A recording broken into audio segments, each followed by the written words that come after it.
Welcome to the Lazy CEO Podcast, where Jim Schleckser, author of Great CEOs Are Lazy and founder of the CEO Project, features compelling experts and topics for CEOs of mid to large-size companies.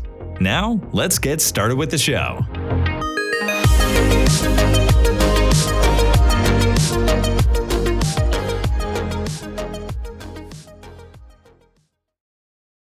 Welcome, everybody, to another Lazy CEO podcast. My name is Jim Schleckser. I'm your host and the founder of the CEO Project. Well, if I had to pick one factor that I would select for CEOs for sure, but frankly, almost any employee that I would want to hire, it is the relentless desire to learn, right? Because if you think about your career, you're going to have, 3, 4, 5, 10 different jobs that you do over that time frame. And so the ability to learn them quickly, become competent is the factor of merit, right? It's not, are you a good programmer? It's like, can you learn programming languages? Because by the time you retire, we'll be 4 generations away from whatever the heck you're using today. So, and that's what our podcast guest today is going to help us talk about. We have Damon Lembi. He's a 2-time best-selling author, the host of the LearnIt All. So like I said, we're going to talk about learning podcast, and the CEO of LearnIt, a live learning platform that's upskilled over 2 million people. He did baseball before that, and he brings sort of that athletes accountability, training, learning view to the universe and helping people. Throughout his career, he's gained insights of what help organizations grow, how great leaders grow, which is really part of what we're going to spend time, and how companies that really embrace learning as a competitive advantage can kind of win the race. So Damon, welcome. Jim, it's great to be here. Thanks for having me. Your mom wrote that intro, so No, yeah, totally, yeah. So she said a whole bunch of other things, but I got rid of those. So anyway, no, I cut all that out as well. Trust me. Well, thanks for joining us. I mean, I like to think I'm a lifelong learner, so I'm just super excited about today's topic. So what got you on the topic of learning? I think, Lencioni came to it not that long ago, but you've been doing this for 20 plus years. So what got you to learning as the big thing you want to spend your life working on? It's really ironic if you think about it, because I went to college at Arizona State, and my degree was in baseball. Really, and that's where I spent all. Not known as one of the great learning institutions of all time, right? Exactly, but it's gotten a lot better, and I think a lot of that has to do with they have an incredible, president there, now. But at the end of the day, I put all my interest and efforts and went all in at baseball, and when that ended, I kind of lost my identity, and I had to figure out if the skills I had were transferable. I wasn't really sure if they were. I got into the business world, and all of a sudden, similar, I know you're a big book reader. I just started reading a lot of books, and I think I was also just kind of emulating my dad, because he was always reading, and we'd go to Barnes and Nobles, and he'd buy 15 books and, skim through some of them. And so, kind of copying my dad, I got into reading and learning, and I just kind of got some momentum over time and just started really enjoying it. And never in my life did I think I would spend the main primary focus of my career in the learning and development world, but I've really enjoyed it. And, here I am 29 years later. Nice. So how do you assess when you're trying to figure out if somebody's a learner, and this maybe relates to a CEO trying to hire somebody, how do you assess that? Because I think when you go, do you like to learn? Oh, I love to learn, right? We all know that's the answer, but how do you really go a couple of onion skins deeper to figure that out? What observables, what's the criteria for you? I think that's a great question. And over time, when it comes to interviewing people, you just kind of throw in some questions, one, starting with having them walk you through their previous jobs and what they've done. And it's kind of interesting to hear what those stories are anyways, if, they left on good terms or bad terms. And every time they left, if it's somebody else's fault, that's always, but what's great is people who are vulnerable who say, well, here's some mistakes I made. Here's some things that I learned while I was there. And I kind of probe them on that as well, right? To try to get that feel for it. If somebody's a victim and it's somebody else's fault, the interview probably won't last that long. And Yeah. it's true. But then it comes down to asking questions about, what was the last book you read or documentary you watched, or what are some of your hobbies, and what personal development books do you have on your shelf? And if they don't have any answers, then that, you should be a little hesitant on that. But then I like to take it even a step further. So, okay, you really like, let's just say, Good to Great by Jim Collins. Can you remember one thing that you have implemented from reading that book, and see if people have stories or examples? Because, Jim, at the end of the day, I think learning is, fantastic, but learning without doing, as I heard president of Plastic Bank, David Katz, tell me, learning without doing is really treason. So learning is great, but you got to also know how to execute. So going back to your question, in the interview process, asking questions about their career, what they've learned from their failures, especially, and then kind of probe into what's the last book you read or documentaries, and how they've applied some of that. Yeah, I love that. And I love the action orientation, right? Like, and we used to ask that question. We were interviewing potential CEOs for the CEO project. And the question goes, can you name one thing that you've learned and applied in the last 3 months in your business? So important. That was the question, right? And you'd be amazed, Damon, how many go, well, it really wasn't much. I'm like, yeah. And I think it's really important, for what you do, where you have a community of CEOs, because you bring people in, and they got to be a good culture fit for it. And I'd assume that that you have a group of men and women who are learners, who want to grow, and not these know-it-alls, as I like to call them, because the know-it-alls, they're not going to contribute and give back. They're just going to want to spend their time telling you how great they are. So I don't think they would be a good fit for your. No, you're now certified to interview for potential members. Yeah, that's just about right. It's funny. Once in a while, I bump into a CEO and they're like, they're not old, 50. Yeah. And they go, yeah, I'm kind of more in the teaching mode of my life. I'm not in the learning mode. I'm like, holy God, man, you might only be halfway done. What are you talking about? You're not learning anymore. I mean, it's crazy talk. What do you see as the effective modes of learning for, you do primarily adult learning, executives and senior people and whatnot. What are the modes of learning that you find to be effective for adults? Because maybe it's the same as it is for kids, but in kids, we've got a model we're using, the sort of industrial revolution model of factory production of education. But with adults, where we have more options, what do you see that really works to educate adults? One of the things you were just saying about the 50-year-old who has it all figured out. Ugh. One great quote, I'm 52, and I would say at about 38, and this is a big moment for me, I was thinking, well, I keep reading all these books and learning all this stuff, but I'm already 38, 40. Is it really going to make a difference anymore? And I came across that great quote by Gandhi, which I'll probably butcher right now, where it says, "Live like today's your last day, but learn like you'll live forever." I love that. And that really hit me, and then that even helped me accelerate my wanting to learn, because I'm like, yeah, I got plenty of time left here, and there's so much you can learn. You can learn from everybody. And yeah, like you mentioned, I think what's going on with education, whether it's elementary school through higher ed, I mean, there needs to be a transformation. But when it comes to adults, I'm a big believer that there's no one size fit all. I think people learn in different ways. People have different strengths. Some people are visual learners. Some people want to learn in the moment. Some people, like myself, I actually prefer coaching for myself. But even though LearnIt doesn't do coaching, but I think a lot of people learn well from group classes. It's the social connection. It's from learning from who else is in the room with you. And so I think it's important for CEOs, especially, who want to keep learning, is to self-reflect and be self-aware, like, what helps me really retain the information, and what do I enjoy? And if what you enjoy is getting up at 5 o'clock in the morning and reading for 20 minutes every morning, then get consistent at doing that. Or, take a class every once in a while.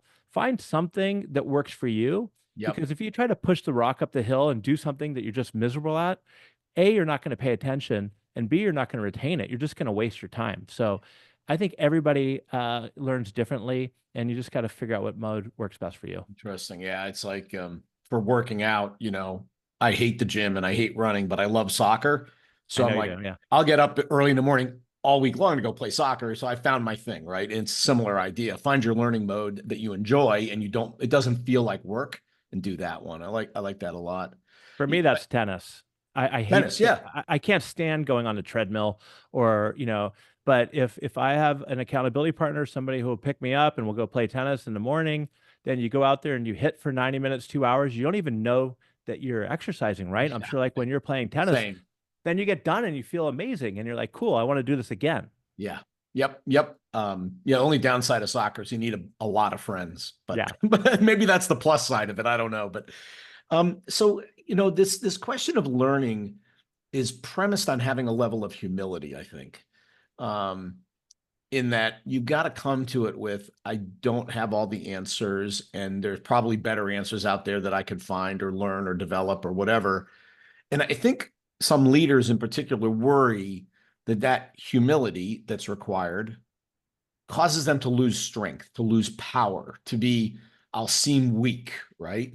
How do you help people think about learning isn't a weakness, it's a strength? And I think I'm not agreeing with the mental model. I just know it exists, right? So how do you deal with, you bump into people like that? And I bump into them all the time, and they have it all figured out, and they're, for lack of a better term, macho or something, right? Well, Like, and if they say, I don't know, they're weak, right? yeah, they think they're weak. And it's funny, I've had I've been fortunate like you. I've been around some incredibly successful people. And what I found over time is that some of the most successful people in whatever it is they're doing, whether it's sports or whether it's business, is they're incredibly humble. Yeah. And they're curious and they're great listeners, and they spend more time asking questions. And so I think it comes down to self-confidence. I think the people who are know-it-alls typically lack self-confidence, and they lack authenticity. And so I think great leaders lead with vulnerability, and they do so in a way that's confident. So there's nothing wrong with saying, I don't have answers. And so that's why I think it's important that you surround yourself with a great team at work, or you join a community like you have, so you have the opportunity to work with others and learn from them, because there's always somebody who's smarter or better or knows something different. And there's even times, I can't remember the great quote, but it was like, if I know something but the facts change and I change my mind, what do you do? And that's important as well, as just being flexible, open-minded, and just have fun with it. Because I think if you're a know-it-all and you got it all figured out, you come across as inauthentic, and people could see right through that. I think people have radar that detects that a mile away, right? Every time, inauthenticity. I think that's a politician that may use that quote, because they always try to pin them on 20 years ago, you thought this, and now you think this. Geez, a guy can change his mind. I mean, come on, right? Yep. So I think this confidence thing you went after is really important. I used to joke, when somebody was like that, I go, well, his parents probably didn't love him very much. And unfortunately, I may have been more right than I wanted to be, but it's true. But you talk a lot about imposter syndrome, and, we deal with CEOs all the time, and a very large percentage of them like, why am I the person leading this business? Why me? I'm just this person. I'm the same guy that got hit in the face with a baseball when I was 8. Like, why me? So how do you help people when they're dealing with imposter syndrome? How do you help them think about it? Because I think it's related to confidence and humility. So what are some of your views in that area? And I think what you said at the beginning too kind of starts a lot of times at home. What kind of confidence did you help? Even though I'm 52, I got a 7-year-old and a 3-year-old, and I'm working really hard to help to be present and give them confidence, and work more on, the growth mindset things, where it's more about the process and the effort you put into it than the results, and you keep going. But I think we all deal with imposter syndrome and self-doubt. Those of us, or those out there who say they don't, are either full of it, or maybe they're a sociopath, right? So, and we work with I mentor a lot of people, and we coach, or we train a lot of individuals who get promoted from individual contributor into manager, and they call us up and they're like, I don't know why, I don't even know if I could do this job, And the first thing I like to tell them is, that's not your concern of whether or not you can do the job, because your company believes in you. So go out there and give it your best. Now, when it comes to imposter syndrome, for me personally, and I was kind of talking to Sharon about this before we got on, with my baseball career from a short perspective, was a short story is I was a high school All-American. Yep. And when I got to Pepperdine, on a full ride, I was used to being the best of the best. And then I got out there and everybody was as good as me. Yep. Everybody. And Yep. I was intimidated. I was homesick. I was intimidated, and I didn't perform well. And so I had a great conversation with my coach where he sat me down and he said, "Hey, Damon, when we brought you in, we thought you'd be a great third baseman, and contribute to our team. But we made a mistake. You don't have the talent to be a Division I baseball player." And he sat back, Jim, and he didn't say anything. And I just wanted to get out of there. I wanted to go home, And but before I could say anything, he leaned forward and he said, pointed at me and he said, "That's not what we think. The problem is that's what's in your mind. Wow. That's what's in your mind. And you're afraid to take chances, and you're afraid to, like, what's the worst thing that's going to happen if you fail? Nothing. Our coaching staff believes in you." And sure enough, I would like to say I left that meeting and immediately turned it around. I didn't. I got hurt. But then I got another opportunity to go play at Arizona State, which is a great school. And I had a lot of friends who were like, "Don't go to Arizona State. There's going to be 17 guys trying out." But I'm like, screw it. I'm going to do it because this is my last shot. Yep. And that's really where I built this framework that I use to overcome imposter syndrome, that for all you listeners out there, I think you should consider if you're struggling with this. The first thing is label your fear. Like, what are you afraid of? Yeah. What is it that's bothering you? And think about the worst case scenario. So you get promoted into this role, or you try out for this team. If I didn't make the Arizona State baseball team, or I took this job and I failed, what's the worst thing? I lose my job. Well, then I go out and get another one, right? Mhm. I mean, somebody laughs at me. At the end of the day, who cares? So once you've figured out that that's something you can survive, my 3-step approach that I've always used, and I used when I got to Arizona State for the first time, is number one, work hard. There's no substitute for hard work. Yep. Jim, and like a lot of great leaders I know, I outworked everybody. I did. I wasn't the most talented guy out there. I was pretty talented, but I was the first one on the field. I was the last one to leave. This is the Kobe Bryant strategy, by the way. I had a friend who basketball guy, and he was at a thing and knew Kobe, and he says, "Hey," before he passed away, said, "Hey," Kobe says, "Hey, you want to work out tomorrow?" He goes, "Yeah, sure. It's great. Meet me at 5. Oh, 5 p.m. No, 5 a.m. And we're gonna shoot like 500 free throws.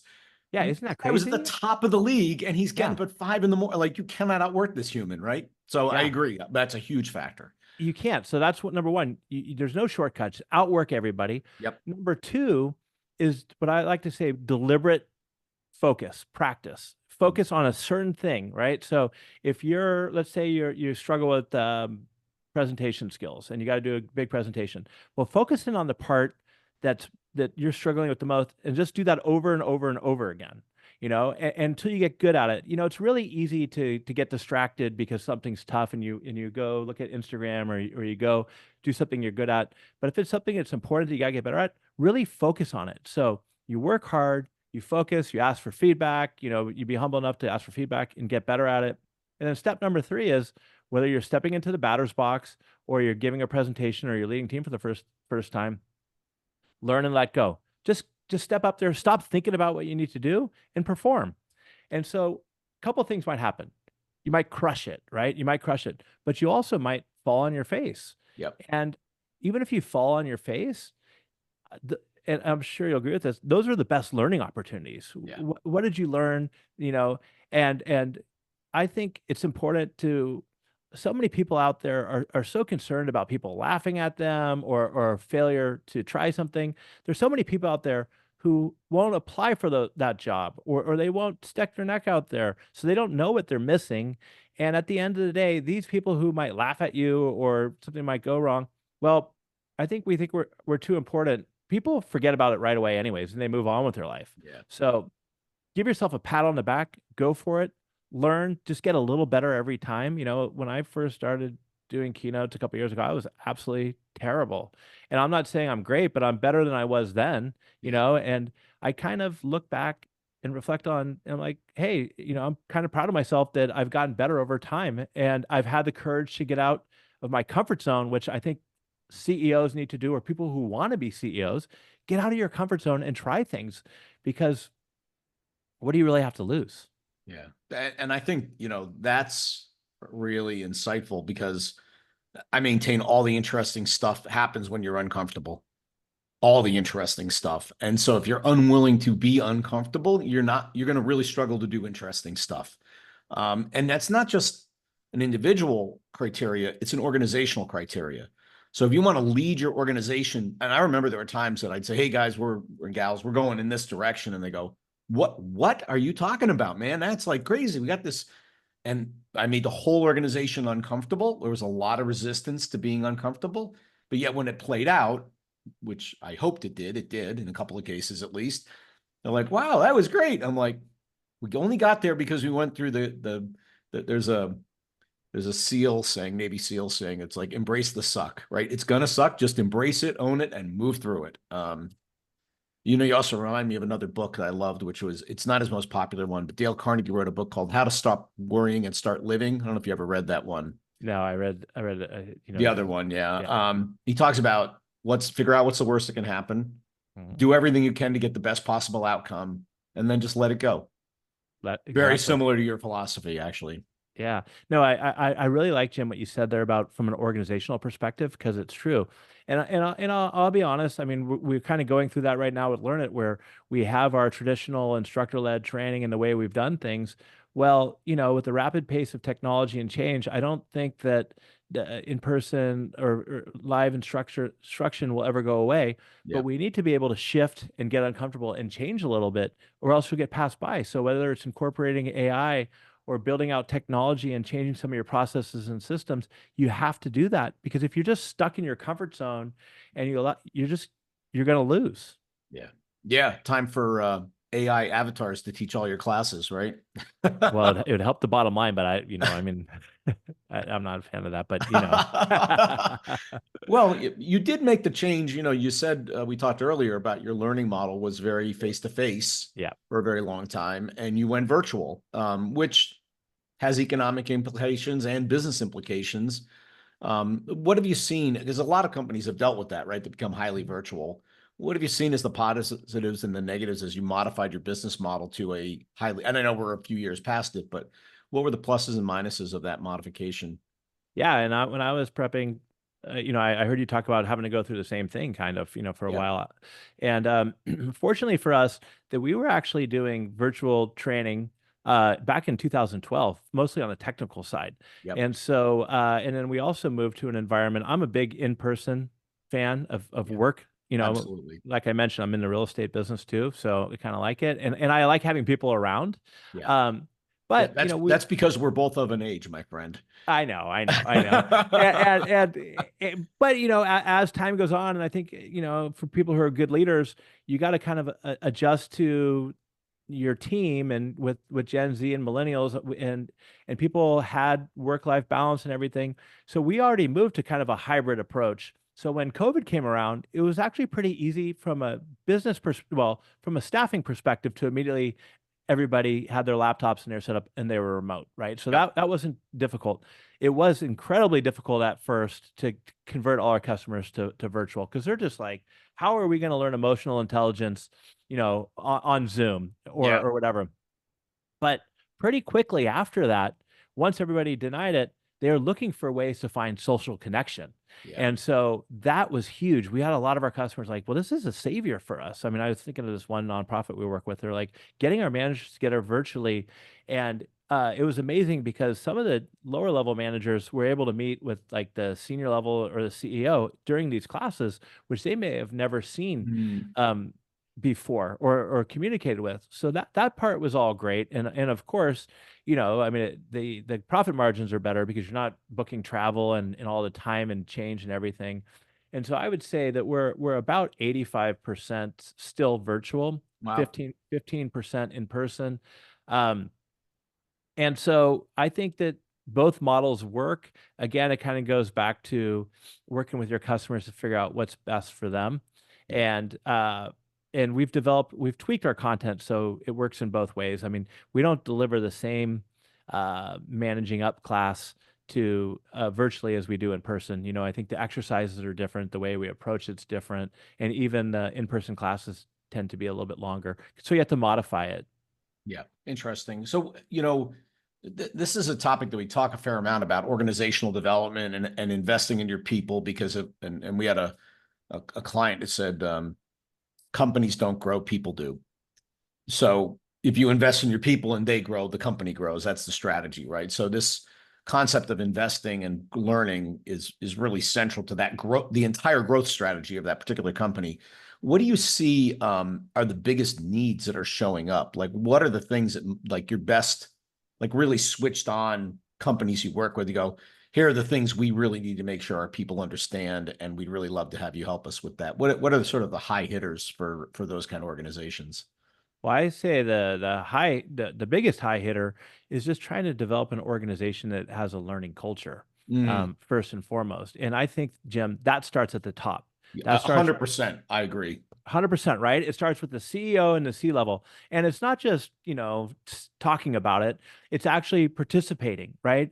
And cheerleading, getting involved. And I'm not just talking about formal learning. I'm not just talking about coaching or communities or classes. I'm also talking about learning in the flow.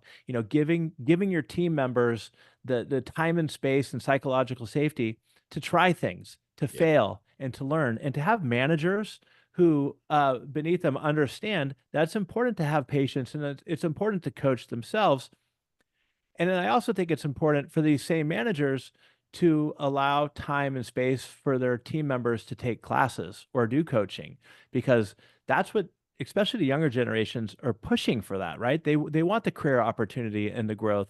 So having a culture of learning is so incredibly important, because I think that there's studies out there now that say that the human knowledge doubles like every day or something like that. Something crazy. Nuts. Yeah. I've seen those graphs, right? Of, what's happened in the last year compared to the prior 1,000. It's crazy. Yeah. Yeah. It used to be like every 100 years. Now it's so to answer your question about what's most important, and I think you even mentioned this in your introduction, I think it's learning and knowing how to learn. Is super important. I like to call it learning agility, and so learning how to learn. So it's not learning how to use Python, it's learning how to learn programming and how to adapt and grow and change. So I think learning agility is number one. And then also we see a lot of demand and need for these, I don't like the term, soft skills. We try to call them human skills, like creativity, adaptability, innovation, those type of skills, and even learning how to build trust. I think that these are all things that we could learn and get better at over time. But it starts with the C level, giving people the space and the time, and rewarding people for wanting to learn and grow. I love it. One company I ran, I changed the educational policy. I said, if you want to go to school, I don't care what it is, we pay. Period. That's awesome. That's period. Jim, you know what I like about that? That's awesome, because we kind of do the same thing. I set up, everybody's got a little stipend or whatever they could take classes. I don't even care what you do. Yeah. I just want you to show up and learn something. And then, for CEOs out there who, let's say you don't have a budget for training right now, or a big budget for it. Well, let somebody go out, take a class on whatever it is they want to do, and then do a teach back. One, that helps that person learn it better. And two, it's team building, and it's a way, but let people learn things outside of their skill set. Like you said, it's just get them in the mode to want to continue to learn and grow, and they'll appreciate you for that, for sure. Yeah. I would be, I'm uncomfortable by saying how few people actually took advantage of that policy. I mean, I did it because I'm like, I wish I worked for a company that did this. But a lot of people I'm like, why don't you take advantage of this? I don't have the time. Did you have the wrong people? Maybe. Does it go back to what we were talking about, the interviewing part, where they weren't learners? Yeah, I came into this company. I didn't start it. So I kind of inherited most of the people, but that there may be some wisdom in what you say. Let's just go over to your business for a minute. And I didn't really give you a chance. You kind of got it in there a little bit, but it's fine. Yeah, it's all right. But Damon, tell us a little bit about your business and what do you guys do? How do you help people? Yeah, so LearnIt is a live learning platform, and companies turn to us when they're looking to upskill and reskill their team, especially around new managers and mid-level managers. Mhm. Giving them the skills they need to succeed. A lot of times, people say, "Hey, we have a high attrition rate," and what we're hearing is because they're frustrated with their current manager. So we're trying to help make those managers better, Yeah, and yeah. By the also, way, go if you ahead. don't take what people leave because of their managers.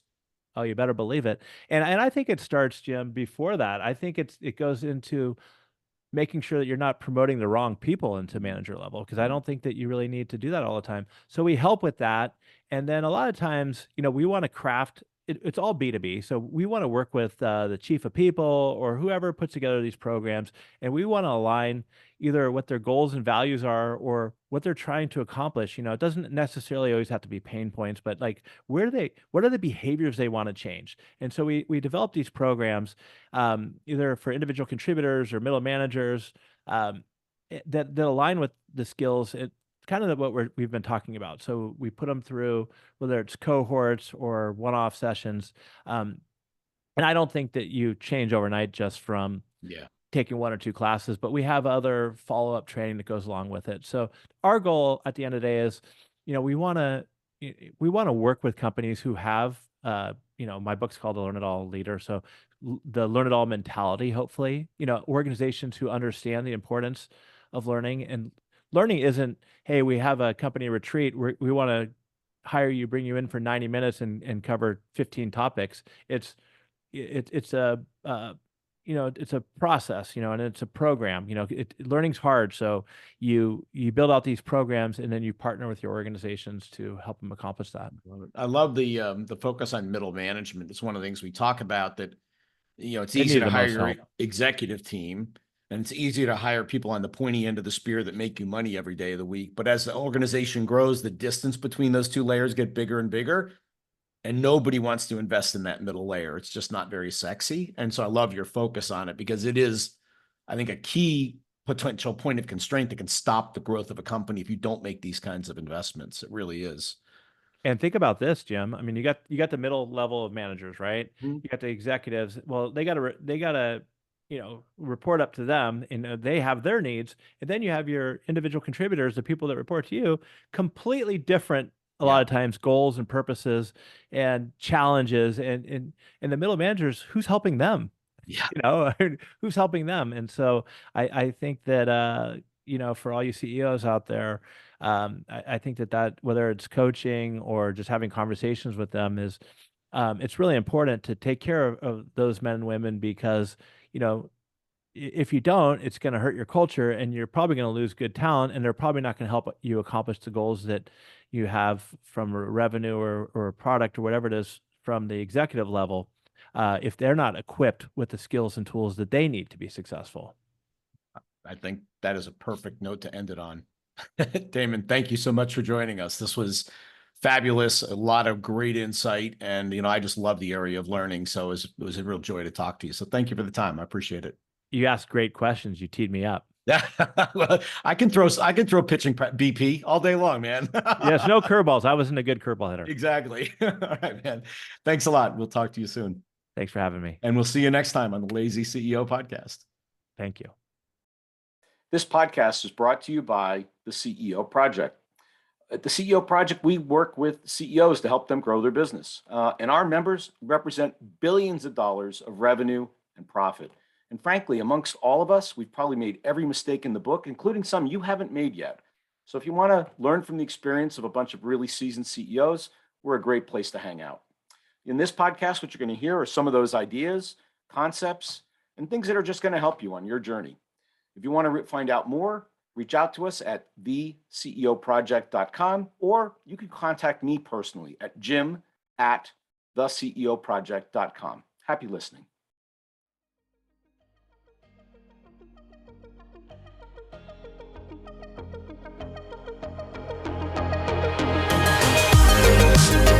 Thanks for listening to the Lazy CEO podcast. We'll see you next time, and be sure to click subscribe to get future episodes, and check out our website, www.theceoproject.com.